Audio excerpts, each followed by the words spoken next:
Welcome to The Aspiring Kryptonians, a podcast for Superman fans, hosted by Superman fans and focused around all things, you guessed it, Superman.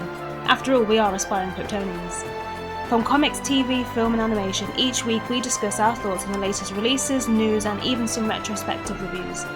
So without further ado, let's get the show on the road.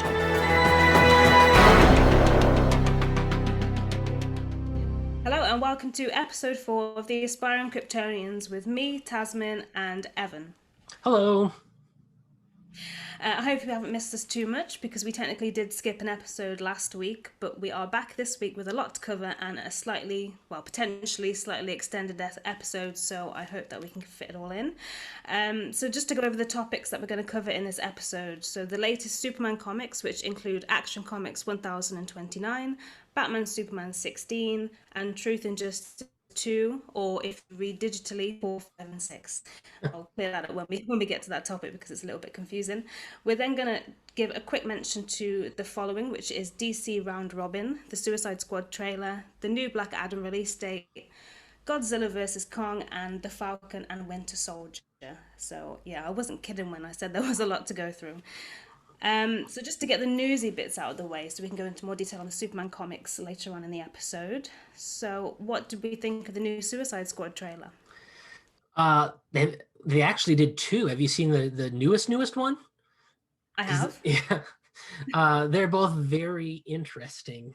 But it's very Suicide Squad-y. I mean, it's very similar to the first one. They're very different, the two trailers. So like a lot of people were complaining that the Green Band trailer was better than the Red Band one, which the Green Band one is the most recent one, isn't it? Yeah. So, because our ratings in the UK are different to yours, so we don't have Red Band and Green Band trailers, but obviously we've accompanied your customs. But I disagree on that. So I think the rude things and stuff that they said and did in the Red Band trailer was what really made it for me. I don't know. I'm not a gritty, Suicide Squad is an iffy thing for me because I don't like villain teams, I guess, being heroes. I like villain teams, just make them a villain team, So yeah, but can we just say whatever about the trailer because like spoilers? Yeah. So we talked about in the Justice League Snyder Cut episode how Starro was in there. Well, he's here again. It's even more Starro, and so I'm really excited about that.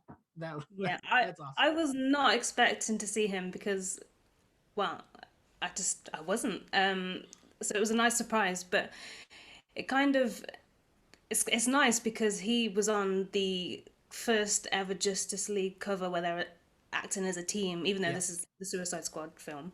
But it's kind of a nice little nod to that, I thought. Yeah. And I mean, like we've talked about before, I think Margot Robbie is the perfect Harley Quinn. She just nails it totally. Yeah.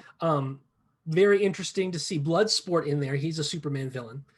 And I mean, those comics are really, when he's in it, they're really problematic nowadays, like especially because he's basically just a mass shooter. That's what he does. And so, that has a completely different tone nowadays than it did back then.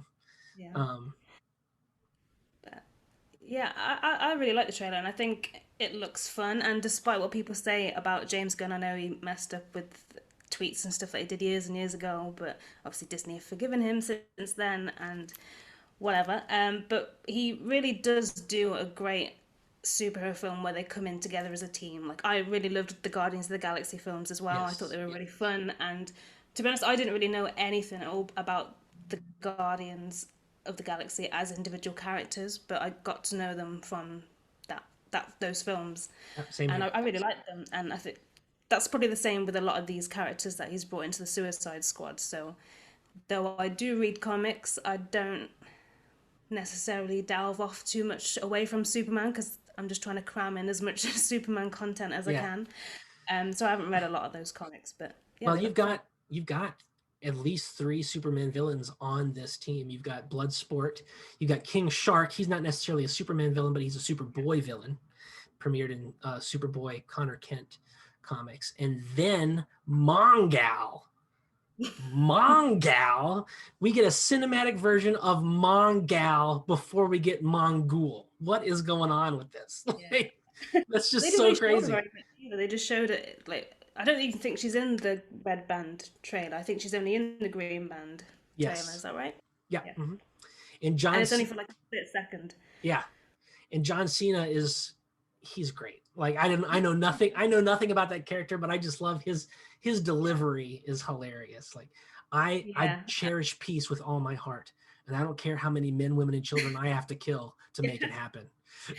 That made me laugh. And I'm not going to say it because it would end up being bleeped out. But what he says in the Red Band trailer as well, where he goes on this elaborate story of Yes, yes. male genitalia, which Oh just makes my word. me laugh.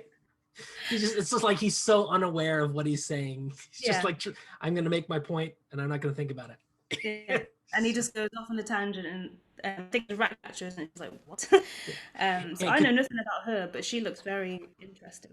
Mongal. Rat catcher. Oh yes. Typically she's not a woman in the comic books. Um, and I don't know if this is the first time she's as a woman or not, but yeah, interesting characters. That's a Flash villain, I'm pretty sure. Yeah. I could be wrong. I don't know. Yeah, but it looks crazy, looks interesting, and I'll be very interested to see what they do here. And it's very interesting that like the through line that is sticking with these movies is Harley Quinn. Like Mm. she's been in multiple series. She's got her own Birds of Prey movie, and now she's got the two Suicide Squads. Very interesting. She's gone through, well, just from seeing in the trailer, she's gone through some real like development as a character because when we saw her in the other Suicide Squad film, she had, is it Daddy's little helper? What, I can't remember what it was. She had Daddy's, what was it on her back? She Little had, Devil or something like. yeah, something weird like that. Yeah, yeah. And then obviously in Birds of Prey, they break up and she Daddy's gets Little her. Monster. That was what it was. Daddy's That's Little it. Monster. Yeah. That's it. And in this one, it says something completely different, which I had it in my head, but now it's just gone. Which I can't remember what it is, but yeah, she's gone through a lot of character development, and it shows just through this trailer as well. So Is another, is Katana in this one? I didn't see her, and Okay. I haven't seen any posters because they did all the individual character posters as well. I haven't seen any of those, Bummer. so I She's don't cool. think she is. Yeah, I like her too. Sylvester Stallone as King Shark. Yeah. I'll be honest, I was not expecting that, and even when I heard the voice, I didn't click that Yeah. it was Stallone Yeah. Me until neither. they announced it afterwards. It's it's interesting because when he's become a very comedic character just because he's ridiculous. He's like it's a giant were shark, and when he first premiered the comic books, he's just very serious, straight character, just eating people. But now he's Yeah, yeah. But did you see the Justice League Apocalypse War animated movie? yeah, Yeah, I love it in there because the only thing he says is King Shark is a shark yeah. until the And he very was end. good. He was good in the Harley Quinn TV series as well. He was Oh, probably more comedic there as well. I haven't seen And that series. it's pretty good, pretty funny. But yeah, I just wasn't expecting to see such a big star as. Yeah, Well, it's not a small character, but he's like he's not really. It's a bit like Vin Diesel playing Groot, I guess. yeah. Like it's one of Well, those things where it doesn't. Sylvester Stallone worked with James Gunn on the last Guardians movie, so Yeah, makes sense. yeah. Um, so which characters got your attention in the trailer? Oh, in the trailer, the ones that got my attention, obviously Starro. John Mhm. Cena's character got my attention just because he said the funniest lines. But obviously, I'm most excited about the Superman villains. Like, I'm very interested to see how we explain Mongal. Like, Yeah, where does she come from? Does she connected with anything? And yeah, it's cool to see Bloodsport getting some attention because he's from one of my favorite run of Superman comics. yeah. So I think for me, King Shark was a standout just because even though he didn't say much, he just the clips where he's pulling that guy apart and I don't know, it's just great. And I hate sharks. I'm petrified. That's like my top fear, Really? sharks. But for some reason, I like this one. He doesn't seem very mean despite what he does in the trailer. Bloodsport again. I'm a big Idris Elba fan anyway, and He's cool. obviously because he's a Superman villain, and he's probably the one in terms of his responses that I relate to the most. Yeah. Yeah. So when when Polka Dot Man says in the briefing that he hopes they all die, and he's like, "Oh, for not Yeah. gonna say it, but you get the drift." But that would be my response. So I quite like that, and I like that he's British as well. I can't remember whether he is in the comics. He is not. He's. There's two versions, and the African American one, he's American, and he fought in the Vietnam War originally. I've read, and I haven't read the whole series on where he comes in as a Superman villain, but I've got the comics. I've got the cover where he's Where introduced. Actually, he's blowing up the yeah. logo. Yeah, yeah, And I'm also excited to see Polka Dot Man because I just I know nothing about this character and I have no idea what his powers are. Like from what we've seen in the trailer, he literally throws polka dots. But what yeah. do they do? I don't. I'm not too familiar with him. I'm pretty sure he's a Batman bad guy from the Okay, Silver Age, but yeah, I don't know much about him. yeah. So I think I'm probably going to Google him after this show now just to see what those polka dots do. Moving on to the Black Adam release date. So last weekend, The Rock teased that we'll be getting some new Black Adam news later that day. And to be honest, I don't think anyone expected it to be a release date change. Well, I certainly didn't. But I was a bit disappointed. No, I didn't. I don't know this news. What is the release Oh, date been okay. changed to?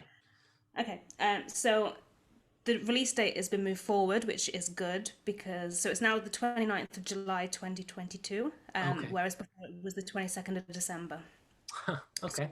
we're getting it slightly earlier, which is good, but it's still a long way away. But from the way he teased it and all the blurb he put about it in the post, I thought it was going to be like a suit reveal or an extra character, an actor added to the cast or something.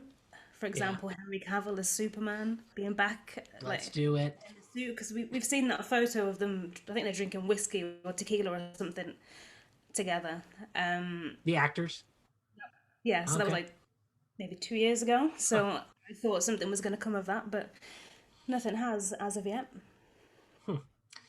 Yeah, I mean, I'm excited for that movie. It's they've got a bunch of JSA members in it too, Hmm. like Doctor Fate. They got Pierce Brosnan playing Doctor Yeah, Fate. Great casting, great yeah. casting, and Hawkman. So Hmm. pretty cool. He's well, I don't follow the guy. I think it's Aldous Hodge. I think his name is who's playing Hawkman. Um, that's a completely different character. But yeah, he's really henched up, beefed up for this role.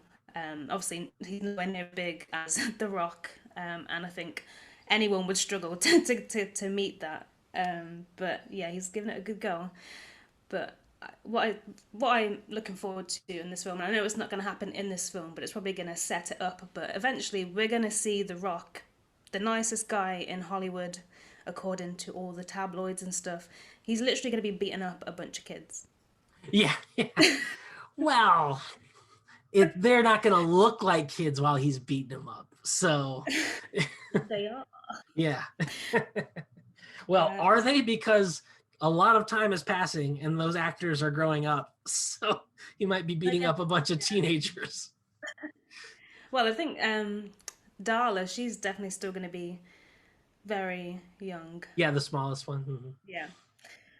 But yeah, I'm excited for that film, and yeah, I'm glad it's coming sooner, but from the hype that The Rock sort of gave that announcement, I just thought it was going to be something else. Yeah. Oh well. I'm sure we'll get them eventually, and probably soon actually, because it's not, well, I know it's over a year away, but it goes quick, and it's not actually that far away.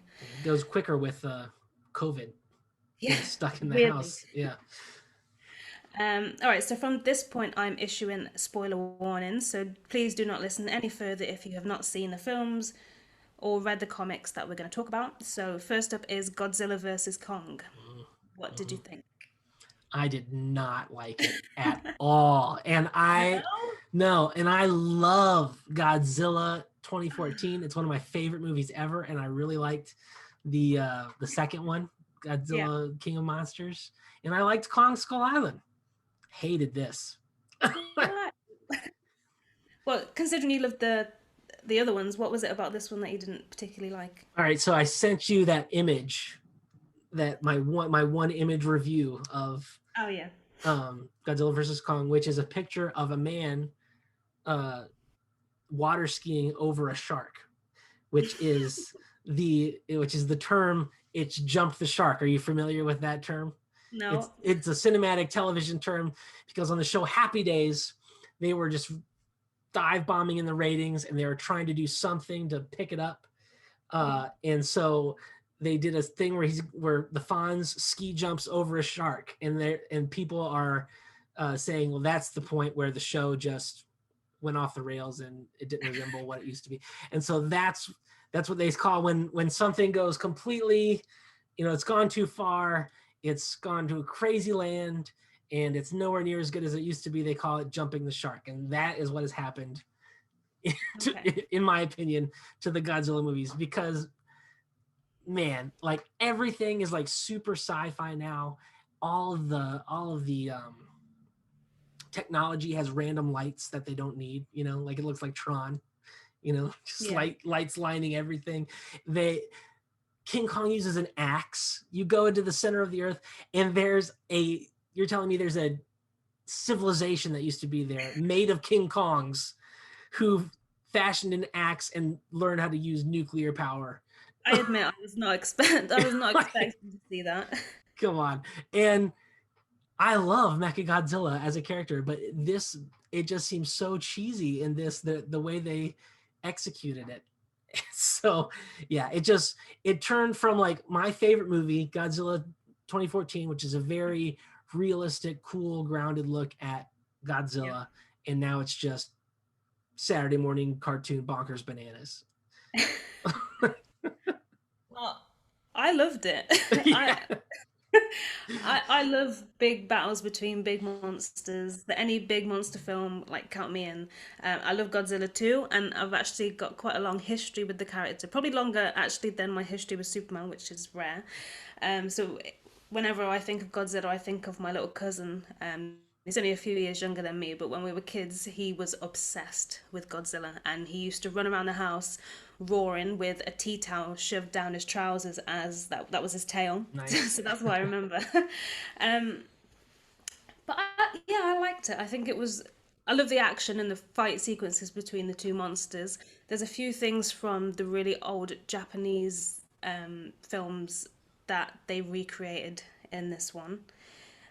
So if you go on Twitter now and try and find a GIF for a, well, if you just type in Godzilla in the GIF, Godzilla versus Kong in the GIF section, it will show you King Kong shoving a tree down Godzilla's throat, and they pretty much recreated that with the axe that King Kong had. So Mm, that was nice to see. Um, I don't like the human aspects to any yeah. of the stories. I think Skull Island is probably an exception. That's probably the best one in terms of human stories. Okay. Yeah. And I really liked the one from 2014 with Bryan Cranston and the Maximovs.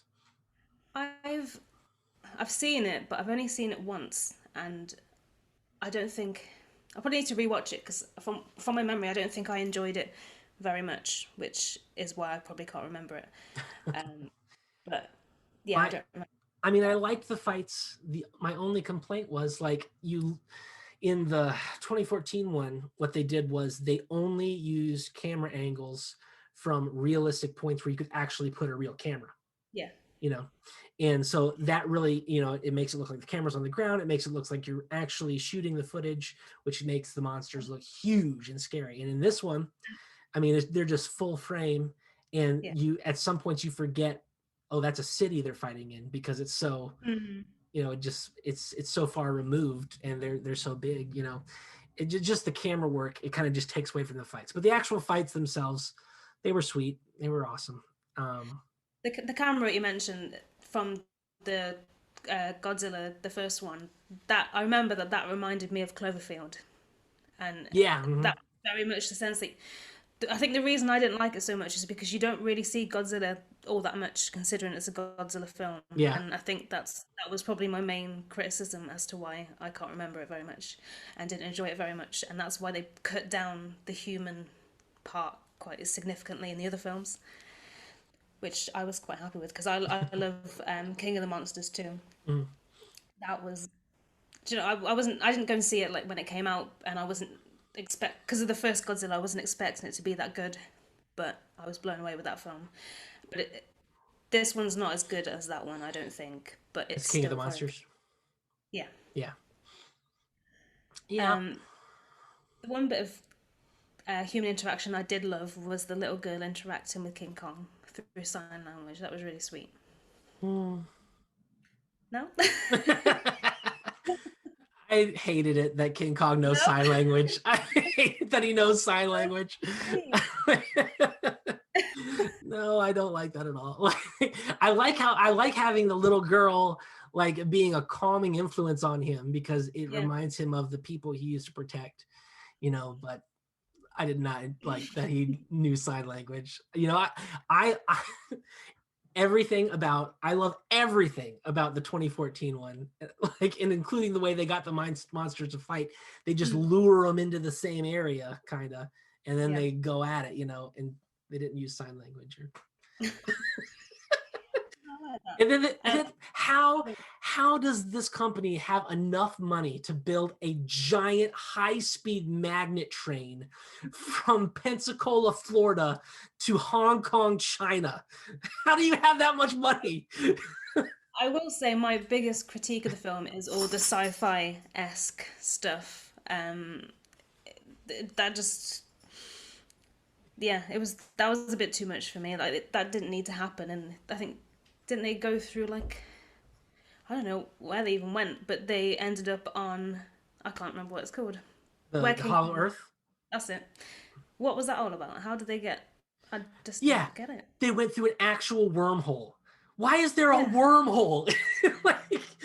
And they keep. it was just added in so casually, and he's like, "Oh yeah, just we're Yeah, just gonna go through." well, in all the holograms of them showing the Hollow Earth, it's just tunnels Yeah, down to, which makes perfect sense.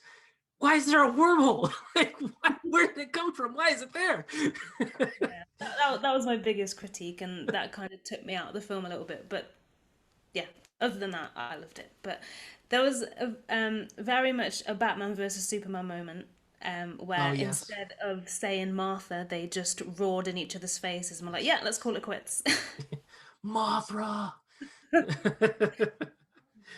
Why And did you say that um, name? yeah, I knew that was going to happen though because, well, I'm pretty sure we saw Mechagodzilla in the trailer I think briefly. they did release a international trailer with him in it, and I was so mad because somebody spoiled it for me. Like, I didn't even watch the trailer. Someone Yeah, just said Mecha Godzilla and posted the trailer. I'm like, come on, man. you get that for everything though, don't you? Yeah, so as soon as I saw Mechagodzilla, I kind of knew they were gonna team up to Oh yeah. stop him. So that's the Batman versus Superman moment. I mean, Well, like I said, I love Mecha Godzilla. I think he's so cool, but just the execution and how they did it, man. yeah, yeah, yeah. The Mechagodzilla bit isn't the best for me.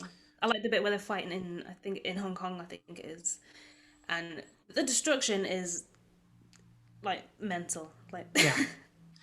Well, it's and insane. again with the scale, I mean, you have Mecha Godzilla fighting Godzilla, but they're just going at it, and you don't really convey that the scale of the things that are moving, like they did in Pacific Rim, where they Yeah, have the robots fighting the monsters, and that yeah. you're just like those things are huge, and you can feel the momentum going with every stroke that they do, and I Mm. just didn't get that with the Mecha Godzilla fight. Fair enough. Yeah. I don't think I have anything else to say about the film other than it was pretty epic. The visuals are pretty good too. Yes. Yeah, there's a few bits where it looks like Godzilla's smiling, which I quite liked. I just love Godzilla. I love Godzilla too, and I love the part where they're fighting in the ocean, and I'm just like, how are you gonna win, King Kong? Like, how are you gonna Yeah. survive Yeah. this? Like, there's no The bit way. where yeah, he's like chained on the boat's upturned, isn't it? And he's chained to the boat, Yeah. and Godzilla's like coming for him. I was like, you better run, you Yep. better run.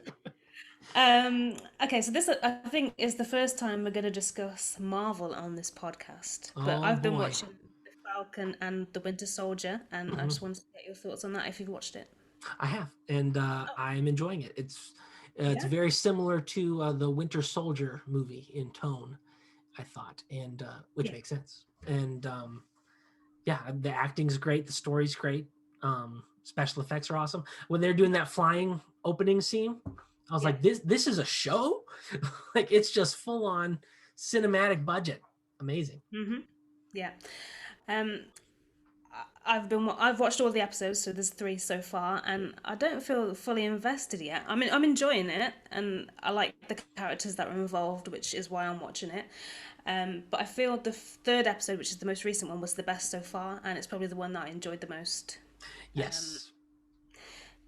Baron Zemo is just, even he's like, you've got all of these big villains like Thanos, Ultron, and he's the one that did the most damage. And then you see him doing that little freaky little dance that he's doing in the nightclub. That made me laugh. He's got a lot of personality in this episode, or well, the series. But Yeah. I know what you mean about not being totally invested. I think I'm about as invested as I ever was in these. They're the side characters of the Captain America yeah, universe, but it's just it's really cool because you have with WandaVision and with this, especially since it's only 6 episodes, and if they just stick with one season per series, it's balancing out the amount of screen time these characters have because you have hours and hours of screen time you spend with Captain America and Iron Man, yeah, and then you get little tidbits of these guys. But now that they're getting their own series, it balances out, so like every character is getting the same amount of screen time overall. It's very yeah. cool. I really like the dynamic between Sam and Bucky. Yeah. I think they've always had quite a fun dynamic in all the films, but they didn't really get. There wasn't much. Well, because of what was going on in all the other films, we didn't really get to explore that too much. So I think that's what this is for me.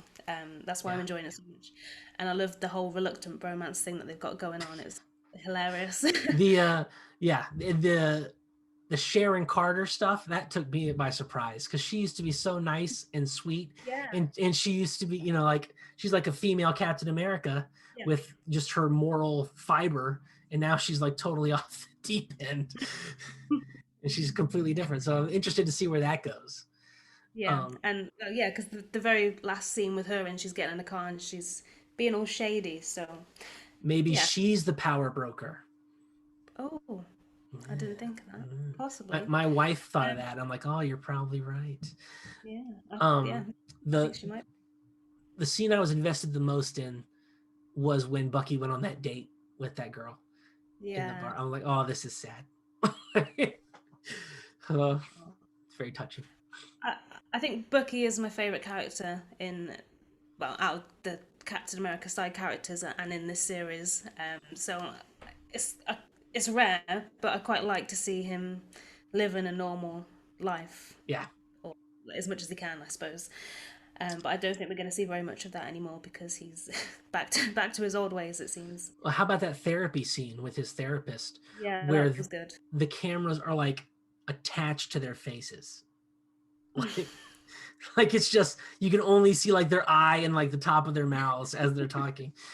It's like this is interesting. Yeah. um, but the whole for me, despite those good things that I've pointed out, the whole thing for me has been overshadowed by this new Captain America. I hate him so much, and I've never hated a character so much in all of my life. Like it, I know this is the intention, but it's such an insult to Steve Rogers. Mm. Well, he's U.S. agent, which is another as a whole separate character, and even his costume looked just like U.S. agent from the Oh, comics. okay. I know nothing about that character, but Yeah. he is an actual character, and Okay. yeah, But I yeah, think when he came in the comics when Captain America was like out of commission for a while, and then they brought this guy in, so they're doing sort of close to the yeah, comics, and the man who's playing him was auditioning for originally auditioned for Captain America. yeah, and he's Kurt Russell's son, isn't it? Is it? Oh, Yeah. I keep seeing the name, and he does look a little bit like him. So I saw it online. But he said that I shouldn't laugh because this is quite serious. But he said that he's got death threats mm, from this being this character, which that's ridiculous. I know I hate the character, but that's ridiculous. Yeah, Yeah, it's a job. They're telling a story. it's a character. Come on. Um, but yeah, I'm gonna keep watching for sure, just so I can see him get his comeuppance because it's gonna come eventually. We know that. Yeah, yeah. But I love Captain America. He's probably my favorite Avenger, and that's probably because he's probably the most similar to Superman in terms of his ways. Yes. But yeah, I hate this Captain America so much. Yeah, I'm interested to see where it goes. I'm I'm convinced that they've got to have the Falcon become Captain America by the last episode, Yeah, and because I'm still mad at him for just giving up the shield. Like I know he wanted it to go into a museum, yeah, but yeah, everybody's mad at yeah. him. Anyway, that's all the film and news covered. So let's move on to the comic books.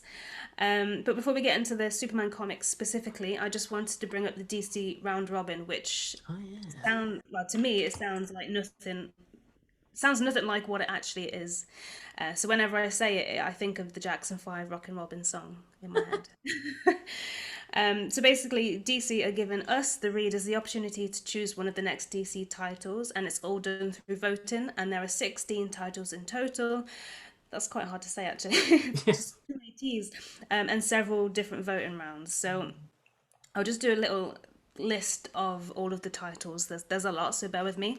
We've got Green Lantern's Underworld on Fire, Etta Candy Holiday Hero Inc., The Brave and the Bug Crisis on Infinite Ambush, Zatanna and the King of Nightmares, Lobo and Animal Man Scorched Earth, Son of the Creeper, Justice League Queer, Robins, Paws Off the Justice League, Jesse Quick Control, Blue Beetle Graduation Day, Night Runner Love in Paris, Swamp Thing A House of Secrets, Suicide Squad 7, Asteria the Last Amazon, and finally, and the one that I'm most excited for, Superman and Lois Ignition.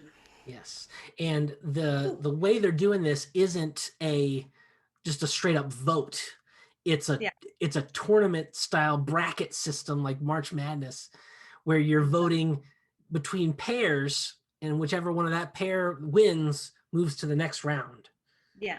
Yeah. So if you head over to the website, theaspiringkryptonian.com, you'll see the official write-up that I did, and it goes into a bit more details as to what some of the more Superman-centric titles are, and a little bit more about the voting system, because it if I was to reel it off now, it's going to be quite complicated or sound complicated. Yeah. As it stands, annoyingly, we don't really know very much about these titles other than the very brief description that DC have given us. We don't even know the creative teams behind it yet, but though I've seen some of them have started to put on Twitter saying, vote for this, it's me writing, or something like that. So, Cool. but I haven't seen that for the specific titles that I'm interested in, which is a shame. But over time and with each round, we get more information so we can make a more informed decision. So I think they're going to give us previews and Q&As with the creative teams, which I can't wait for. Yeah. I'm most excited for that Superman one, which Yeah. the description is Superman and Lois go on a space adventure together, which is awesome. Like I'm just picturing Superman, and then Lois is like basically Adam Strange, Yeah. with the little jetpack and the ray gun, Yeah. and I think that'd be awesome. And then my second favorite one is Robins, where all the Robins get together. I think Yeah. that'd be neat.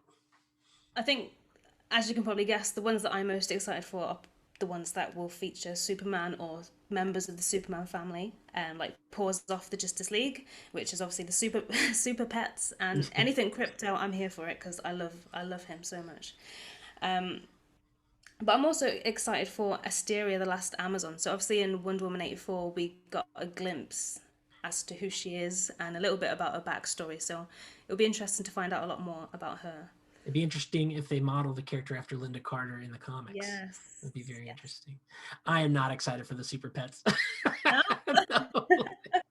I appreciate the Super Pets legacy, but I'm very mad that they're actually still in continuity. Crypto, I'm okay with Crypto. I will deal with Crypto. Yeah. I they have a super cow, no, a bat cow. Did you read the Super Sons one where they have a bat cow and they're like, stop. We don't need a bat cow. I mean, when I say super pets, I'm just literally referring to Crypto. I love Just Crypto. Crypto. Okay, yes. That's And fine. Ace the Bat Hound, he's pretty cool too. It's more the dogs. I love the dogs. I'm okay with Ace the Bat Hound as long as he doesn't have an actual mask and cape on. I feel like I feel like Batman wouldn't bother though. He wouldn't bother putting a mask and cape on his guard dog. Now Superman, I could see him like, oh, I got a little cape for my dog. But I don't. I mean, I like Ace the Bat Hound in Batman Beyond, where he's just like Bruce Yeah. has him as a dog because he's old and he needs the Mhm. dog to help protect him. I thought that was cool. I actually read, don't ask me which issue it is, but it's in Adventure Comics. But I just literally read the first introduction of Crypto, and he is nothing like what we know now. He Oh, is really? actually really annoying, and he causes so much trouble. Hmm. So much in fact that Superboy sends him back. So There's a yeah. great little bit in the comics in the post-crisis where Superman and Lois are, I think they're engaged or they're just newlyweds, and Clark brings Crypto home to their Metropolis apartment, and Mm. Lois is not having it. He's just wrecking the apartment. Oh, I love Crypto. I love dogs anyway, so that's probably why I'm more steered towards him than Streaky, the super cat, which I Yeah, hate. like the extent of what I want there to be for Super Pets, Crypto, just Yeah, fine. just Ace Crypto. the yeah, Ace the Bat Hound, fine.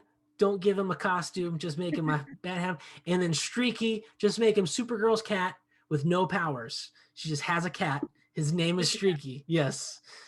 And Oh, then maybe Coco the monkey, Brainiac's pet monkey. Maybe. oh yeah, yeah, yeah. I agree with you on that one. But we'll see.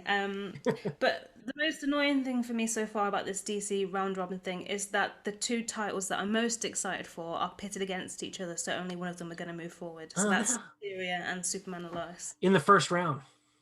Yeah, which is Yeah. a shame. I've done my voting Me too. already, so if you haven't already, head over to the DC Comics Instagram stories and Twitter page to cast your vote before it's too late. So after 3 pages of notes and 50 minutes of recording, it's time to finally get onto the Superman comic book releases. Okay. So we'll kind of go in release order, I guess. So Truth and Justice is up first. So this was a digital first series, and it's a fair few weeks old. In fact, I think it's probably a month old or something like that. Mm. So not the entire series is about Superman. The first few chapters was about Vixen, I believe, and then after the story, they've moved on to Constantine now, which I admittedly haven't read. Yeah. If you read the digital comics, it's issues 4, 5, and 6, and if you picked up the physical copy, which came out 2 weeks ago, it's issue 2. So just to clear up any confusion. Right. So it's 3 digital comics equal 1 regular comic. So they're basically releasing the 1 regular comic in 3 parts online. And I guess this series is an anthology series where every issue focuses on another superhero dealing with a social justice thing. I admit I've only read the Superman one, but that seems Okay. to be very much the case. Yeah. Okay. First of all, the cover is spectacular. It's Yeah. by interior artist Janoy Lindsay, and I love the bright yellow and bold background, and I love the whole Superman in prison by kryptonite chains thing. The artist himself actually said that it was a nod to the famous Neil Adams Superman where he's breaking out of the kryptonite chains. So Oh. that's a nice little nod there. What did you think about the cover? Yeah, I love the cover. To me, it reminded me a lot of the part from Batman v Superman where he shows up Mm. at the Senate, where because everybody behind him's got signs and they're protesting and stuff. But yeah, the cover makes me think of a story that was cooler than the story inside. Like, so, like I would love to see, like, I thought maybe Superman is actually on trial by the government. I'm like, ooh, that sounds cool. That sounds like, but it's not like that at all. But it is. It is a sweet cover. Yeah. So the issue itself is written by Brandon Easton, who I would love to get on the podcast. So I will work on that. But Awesome. with art by Janoy Lindsay and colours by Marissa Louise. So it's basically Superman and Clark Kent investigating and solving the arrest of Bud Oakwood, who is a black man who has been falsely accused and falsely arrested. I cannot tell you how much I loved this miniseries. I really loved it. It's probably my favourite Superman comic of 2021 to date. Wow. Yeah, I think it's just so relevant to what we're seeing now on the news. Like, this really happens, and it's nice to see Superman tackle something so real and also tackle racism. And Mm. it's not like the racism where it's like racial abuse, like blatant racial abuse. It's sort of going on in on the thoughts that people have when they don't realize that what they're thinking or saying is racist. Yeah, and it's not overt, like attacks. It's very under the radar. It's very subtle. Yeah, It's not like the Ku Klux Klan, where Superman smashes the Klan, which I love that yeah, comic book. yeah. This is more like these people have infiltrated the justice system, and everything looks okay on the surface, but things are going bad in real life. Yeah, I actually well, I did the reviews for this series on the website, but whenever I do a review, I share that review to the Superman Facebook groups that I'm a part of, and some of the responses that I got were just dreadful, and I Mm. was so disappointed. But it just goes to show that this really is the case in society, and I think Brandon Easton hit it straight on the head with how he approaches and writes the different types of people in the community and their thoughts. Because I think there's a moment where there's, I think he's Clark's on the bus, and there's a black teenager having this conversation with, Mm. I think there's a guy. There's just like loads of different types of people there, and they're all having a conversation. It shows what they're thinking, saying like, oh, they think that they're scared of him because of his color, the way he looks, and all that sort of stuff. So I think that was just really well done.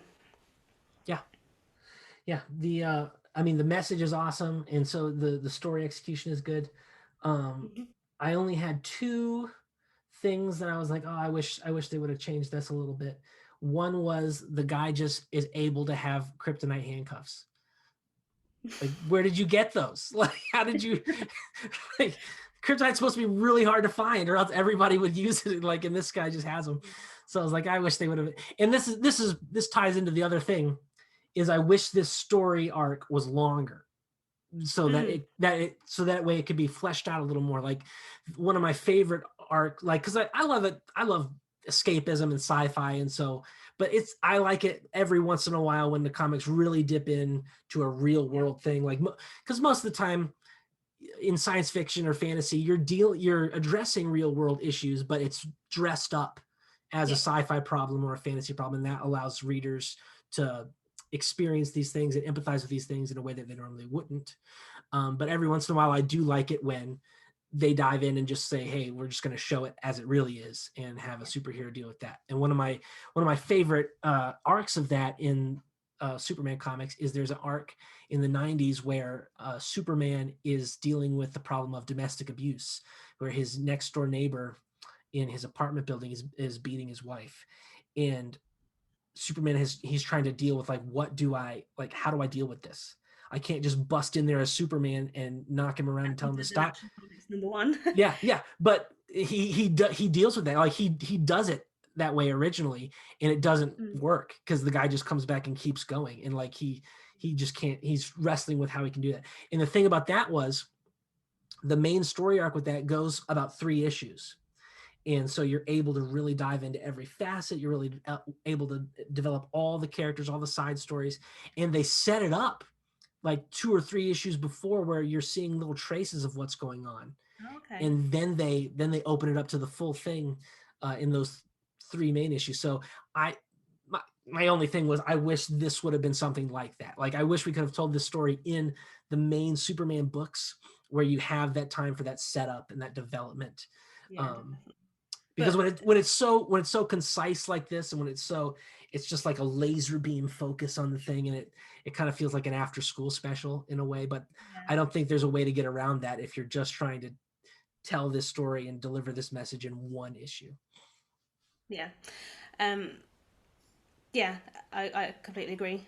But I think also sadly with this, because it's because it's a digital first, and even myself, I collect every Superman comic. So the standard cover, the variant cover, whether there's one variant cover or three variants, I'll get them all. But I didn't know that it was coming out in physical until I Mm. saw somebody else post it. So that's when I ordered my copy. So I think that's also going to be the case with reading digitally. So I think a lot of people are going to miss this story, sadly.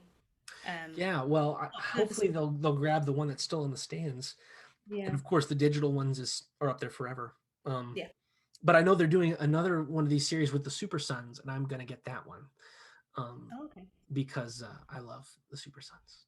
I think it's great. Yeah. On a less heavy note, because it's all that story and the Yes, story itself is pretty heavy. yes. There was a moment where I think Brandon Easton created a new use for Superman's heat vision, and I think I shared this in the group chat when I noticed it, but I've never seen it before, so I thought it was very interesting. But instead of burning a huge hole in someone using this heat vision like Cyclops would from X-Men, he dehydrates them.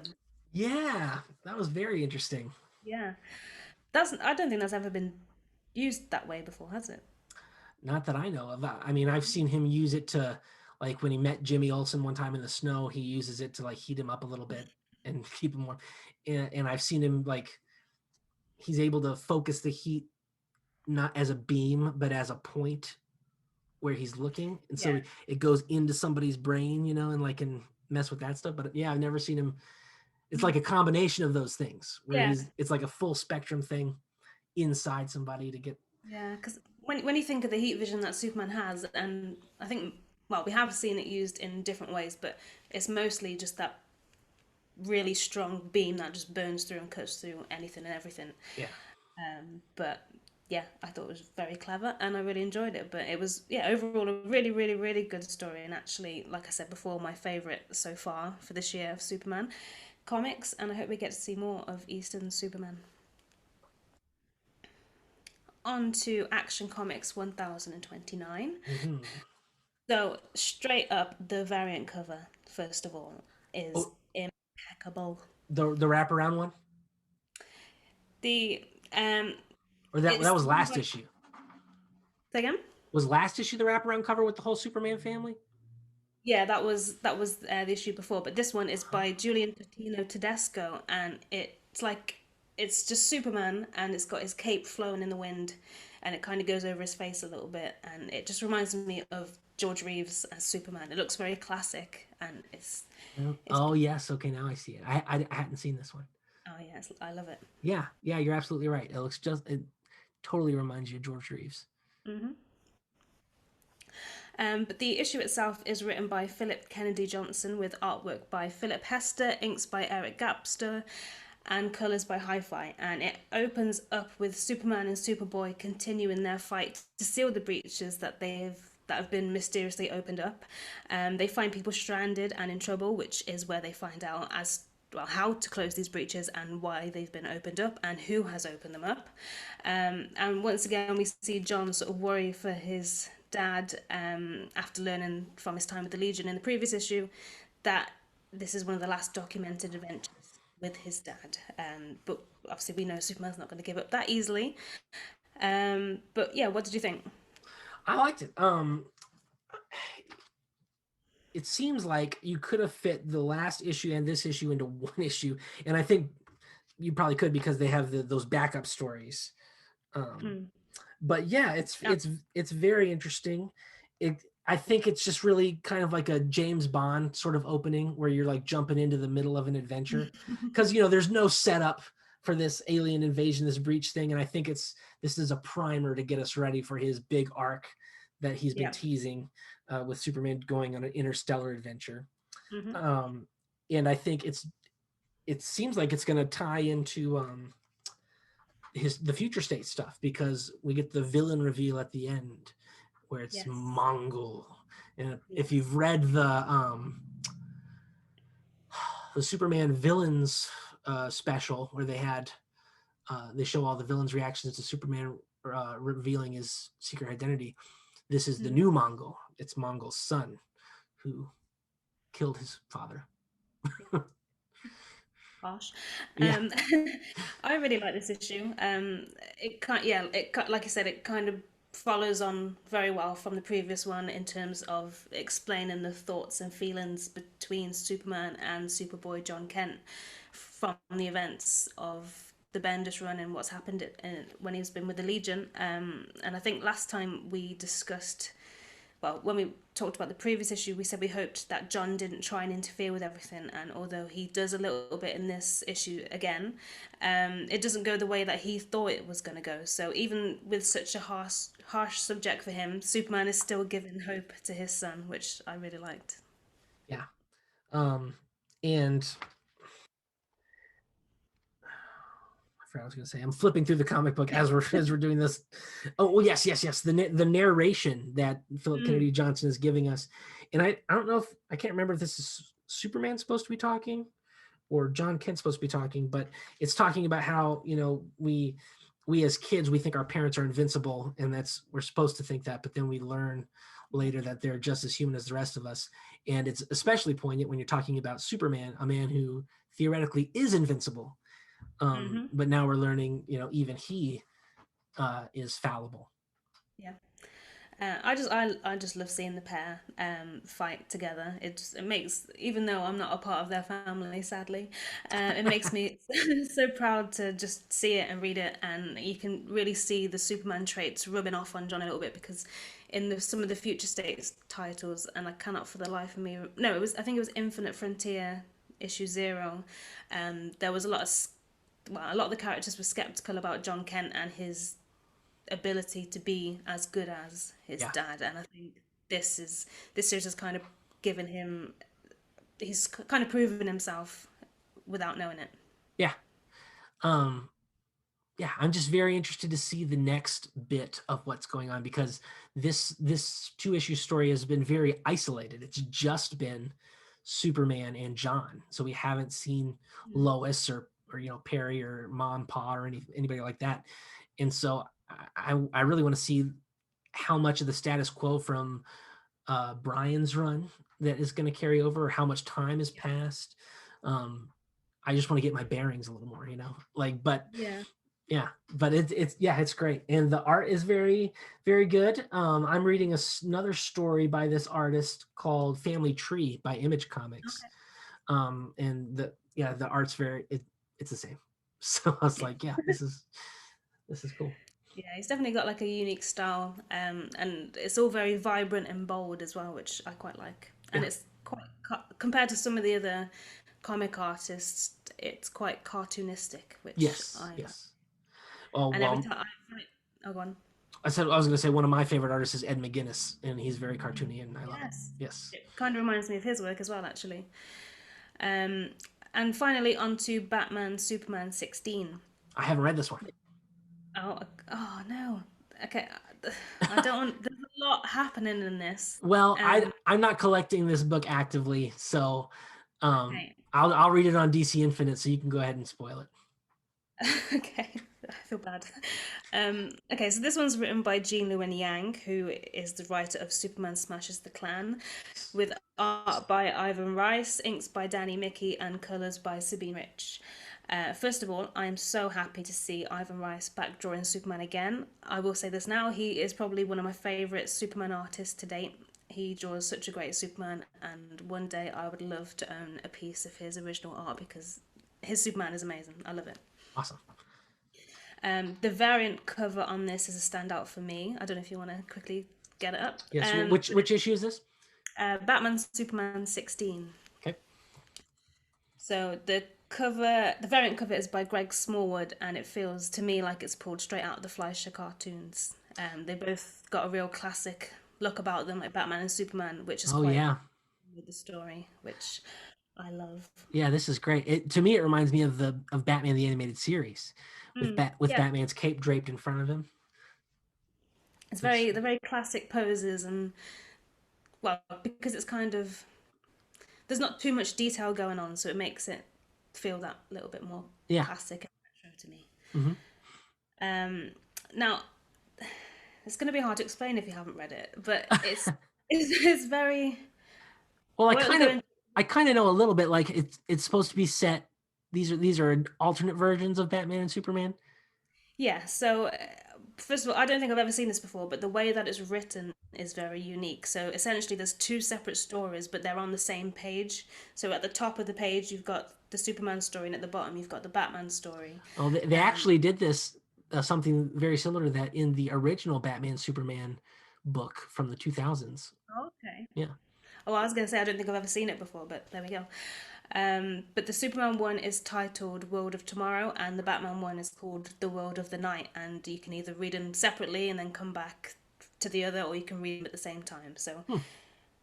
I tried reading them at the same time, and it got a little bit confusing. So I just did one and then the other because I just didn't know what was going on. That sounds like it'll be rough on digital Yeah, because if you have the auto panels going. yeah, oh yeah, definitely. Oh yeah, don't do that. Try and get the physical copy if you can. But these are very much, yeah, they're like Elseworld stories. There are characters in these stories that are alive and kicking that we just don't expect. Cool. And we see some new alter egos for some of the characters too. So I'm sorry for ruining this for you, but Okay. we kind of have to talk about it. All But right. Martha Wayne is very much alive. Okay.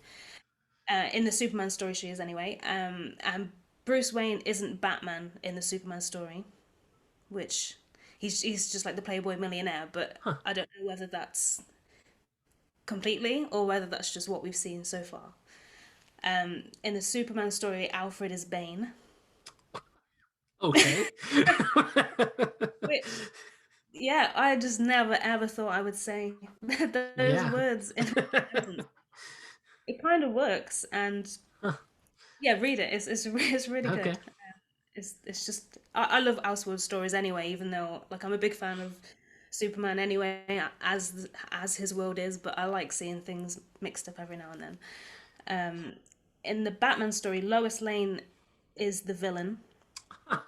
and I can't, for the life of me, remember the villain's name. But if you Google the standard cover for this, she's on the front of there, and I want to say Black Cat or something like that, but I just Where can't she's think. got white hair? Yeah, do you Yeah, know? I don't know. No. I cannot I cannot think of a name, but she plays the villain anyway. Okay. And in Batman's story, Superman doesn't exist. In fact, he did exist and he's long gone. Huh. Interesting. So yeah, it's very interesting, like you say. And towards the end, we kind of see the two worlds collide. Which now I don't know whether it's going to go into for the next issues, whether it's going to go into a normal sort of storytelling vibe or whether we're going to stick with the two separate stories. So I'm excited to see. Yeah. Excuse me. Um, I love it when Lois Lane is in Batman comics. Mm. Yeah, probably not as a villain, but I love it when she's just normal her in the Batman comics. And I even love, and this might be blasphemous, but I even love the Batman Lois romance. I do. Oh dear. Obviously, I don't like it in continuity where Yeah. she's already married to Superman. That's not okay. But No. if you're doing another story where maybe she was with Bruce Wayne before Superman, or they break up Mm. before they get married, and she has a thing with Batman, and then they Yeah, get but this is it. This is like going. Even though we love the main Superman stories the way it is now, it's great to see different things sometimes. Like, I'm a big fan of Superman and Wonder Woman as a couple. uh, They are like a real power couple. But I with that always said, obviously, imagine that's who Superman would marry after Lois passes away. Like if that, because in some yeah, stories Superman invents an immortality potion to give to Lois, so she just lives forever. yeah, But if she does pass away from old age, or something, I always figured he would marry Wonder Woman then. yeah. Yeah, I'm the same, and I don't know. Sometimes I think it just depends where they are and how what the Elseworld story brings. But yeah, sometimes I just picture them together more because of their powers. Sometimes because obviously that they are probably pretty much equally matched in that sense. But with that said, I love Lois Lane, so I'm quite happy for him to be with her in continuity. But yeah, this is a really fun issue, I thought, and it's a very strong issue for this creative team. It's very unique, and considering there's so much going on in this one issue, especially with the two different stories, all the different changes on the characters. It's just really handled well, and it's just full of shocks. You should read Interesting. it, and Okay. sorry for spoiling for you. It's all right. I definitely will read it. Is this the one where it's the original Purple Gloves Batman from Detective 27? Or is this a totally uh, different Batman? I don't know. I'm afraid. I think it's. I don't know. It's still part. It says it's part of the Infinite Frontier Okay. storyline, so I don't really know because I'm guessing. I don't know. Because I don't know. I haven't read it yet, but I think in like Generation Shattered or whatever it's called by Dan Mm.